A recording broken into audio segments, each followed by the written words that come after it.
হঠাৎ একদিন একটা ছেলে তার মাকে বলল, মা, আমি তোমার দুধের ঋণ শোধ করতে চাই, তুমি আমার থেকে কি চাও বলো।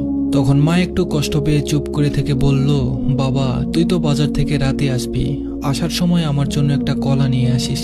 ছেলেটি রাতে বাড়ি ফেরার সময় মায়ের জন্য একটা কলা নিয়ে আসে সুন্দর দেখে।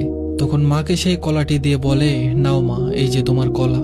তখন মা বলে, না বাবা, কলাটি তোর কাছেই রাখ, আমি যখন চাইবো তখন আমাকে দিস। আর হ্যাঁ, রাতে ঘুমানোর সময় কলাটি বুকে নিয়ে ঘুমাবি। তখন ছেলেটি বুকের উপর কলা রেখে ঘুমিয়ে পড়ে। সকালবেলা মা যখন কলাটি চাই, তখন ছেলেটি বলে, মা, আমি তো কলাটি বুকের উপর রেখে ঘুমিয়ে পড়েছিলাম, আমার পিঠের নিচে পড়ে কলাটি চ্যাপ্টা হয়ে গেছে। তখন মা বলে, দেখ বাবা, সাধারণ একটি কলা বুকের উপর নিয়ে ঘুমাতে পারিসনি, চ্যাপ্টা করে ফেলেছিস।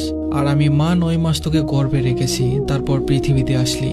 ডান পাশে প্রস্রাব করে দিলি, তাই তোকে বাম পাশে রাখলাম। বাম পাশেও প্রস্রাব করে দিলি, তারপর তোকে বুকের উপর রাখলাম। বুকের উপরও প্রস্রাব করে দিলি। আমি মা নিজেই ভেজা জায়গায় শুয়ে তোকে শুকনো জায়গায় রাখলাম। কই, আমি তো তোকে চ্যাপ্টা করে ফেলিনি। তখন ছেলেটি মায়ের পা ধরে কান্না করতে করতে বলে, মা, আমি তোমার ঋণ কখনো শোধ করতে পারবো না।